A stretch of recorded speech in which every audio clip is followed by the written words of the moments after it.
जय श्री कृष्णा, राधे राधे। श्री बांके बिहारी जी के दासानुदास अरुण शर्मा की तरफ से आप सभी को श्री राधे राधे। मैं आज आपके सामने एक फिर और नई कथा लेकर आया हूं। राजस्थान के अंदर एक गोवर्धन दास नाम का आदमी रहता था। वो ज्यादा पढ़ा लिखा नहीं था और ना ही कोई व्यवसाय किया करता था। उसका काम था सिर्फ चोरी करना, जो वहां से धन मिलना या जो सामान मिलना उसको बेचकर धन लेना, 5-7 दिन गुजारा करना, फिर नई जगह चोरी के लिए ढूंढने शुरू कर देना। यह उसका शुरू से काम था। एक बार जिस गांव में वह रहता था वहां पर कुछ लोगों ने सत्संग करने के लिए योजना बनाई और वहां पर श्रीमद् भगवत कथा का आयोजन किया गया। 2-3 दिन तो वो भागवत कथा सुनने नहीं गया। तीसरे दिन उसके मन में भी आया कि मैं भी आज भागवत कथा सुन के आऊं। प्रिय भक्तों, सत्संग में वही आदमी जाता है जिसके पूर्व जन्म के कर्मों का फल उदय होता है, अन्यथा सत्संग में हर आदमी प्रवेश नहीं करता। जिस पर बिहारी जी कृपा करें, राधा रानी की कृपा हो, वही सत्संग पर जाएगा, अन्यथा कोई भी आदमी नहीं जा सकता। उस चोर के कोई पूर्व जन्म के कर्म थे जो जागृत हुए और वो सत्संग में चला गया। वहां पर पंडित जी कथा बांच रहे थे व्यासपीठ पर बैठकर। वो वृंदावन की कथा कह रहे थे कि वृंदावन में नित्य बिहारी जी लीला करते हैं। जिस समय बिहारी जी लीला करते हैं, उन्होंने हाथों में कंगन डाले होते हैं, गले कानों में कुंडन डाले होते हैं, गले में सुंदर सुंदर मोतियों की माला डाली होती है, सिर पर मुकुट होता है सोने का और बहुत सुंदर सुंदर लगते हैं। वो इतना प्रिय नृत्य करते हैं कि हर आदमी उन पर मोहित हो जाता है। वो डाकू बैठकर कथा सुन रहा था।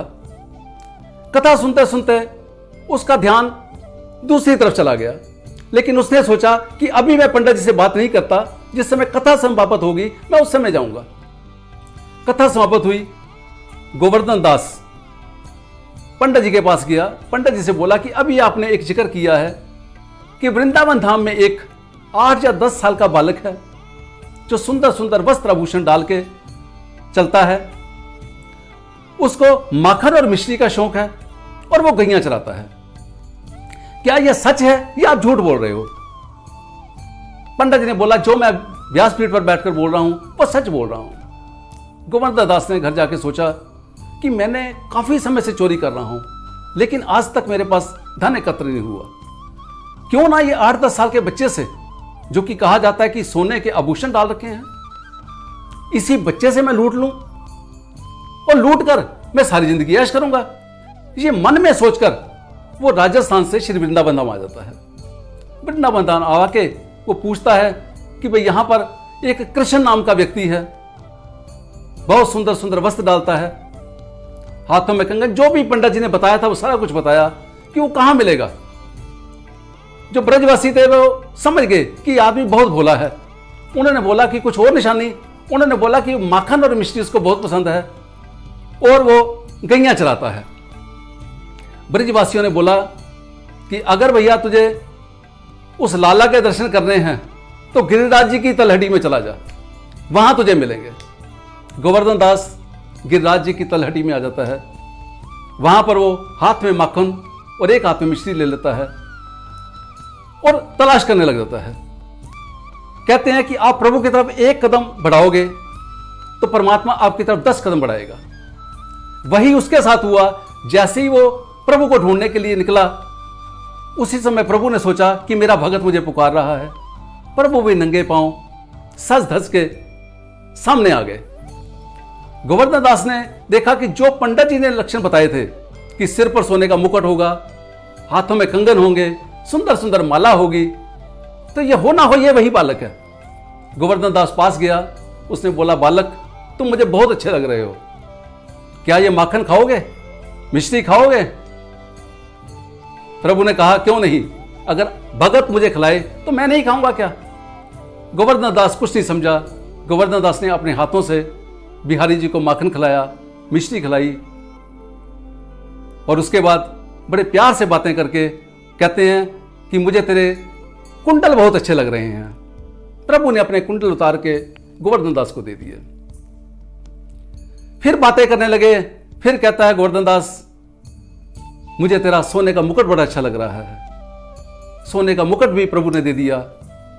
उसके बाद कहता है कि कंगन बड़े अच्छे लग रहे हैं, कुंडल बड़े अच्छे लग रहे हैं। ऐसे ही करते करते गोवर्धन दास जी ने उनके जितने भी आभूषण थे वो सारे उतरवा लिए। उतरवा के प्रभु कहते हैं कि अब मैं जाऊं। उधर माखन खिलाया, मिश्री खिलाई और प्रभु चल पड़े।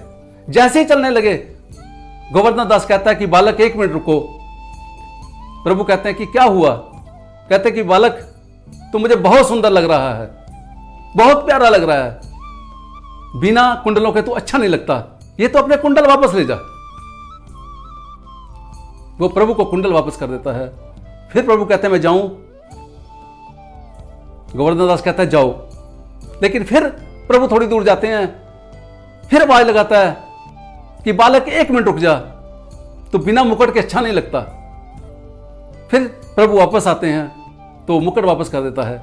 इसी तरह वो प्रभु के लिए हुए कंगन, कुंडल, मुकुट, गले की जो मालाएं थी या नुपुर थे, वो सब कुछ वापस कर देता है। जब प्रभु को सब आभूषणों से सजा हुआ देखता है तो प्रभु को कहता है बालक, तू मुझे बहुत प्यारा लग रहा है, मेरा मन करता है कि मैं तेरे पर सब कुछ लुटा दूं, लेकिन क्या करूं, मैं बहुत मजबूर हूं।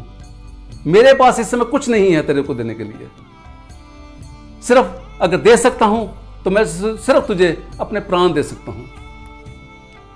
कहते हैं कि प्रभु, वो मेरे ठाकुर बांके बिहारी प्रसन्न हो जाते हैं और गोवर्धन दास को वो अपना वही रूप दिखाते हैं जो बड़े बड़े साधु सन्यासी जब तप से हासिल नहीं कर सकते। गोवर्धन दास प्रभु के चरणों में लौट जाता है, मस्तक झुकाता है।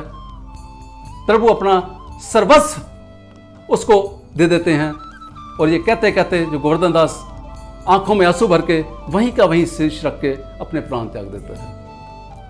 आज भी गिरिराज की तलहटी में डाकू गोवर्धन दास के नाम से समाधि है। जब भी गिरिराज की तलहटी पर वहां लोग जाते हैं, जो कई लोग जानते हैं, वो गोवर्धन दास की समाधि पर जरूर जाते हैं।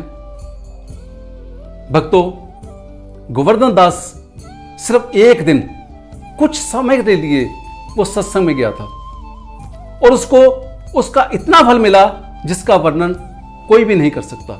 लेकिन अगर कोई इंसान सच्चे मन से सत्संग में जाए, प्रभु भक्ति करे, हरि चिंतन करे, तो हरि उसको क्या मिलेंगे? नहीं, अवश्य मिलेंगे और हर हालत में मिलेंगे। इसलिए प्रभु का सिमरन करो, नित्य हरि गुण गाओ।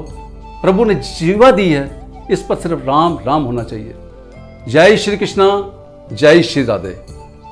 अगर आपको मेरी वीडियो पसंद आई है, कृपया इसको लाइक कीजिए, शेयर कीजिए, चैनल को सब्सक्राइब कीजिए। जय श्री कृष्णा, जय श्री राधे।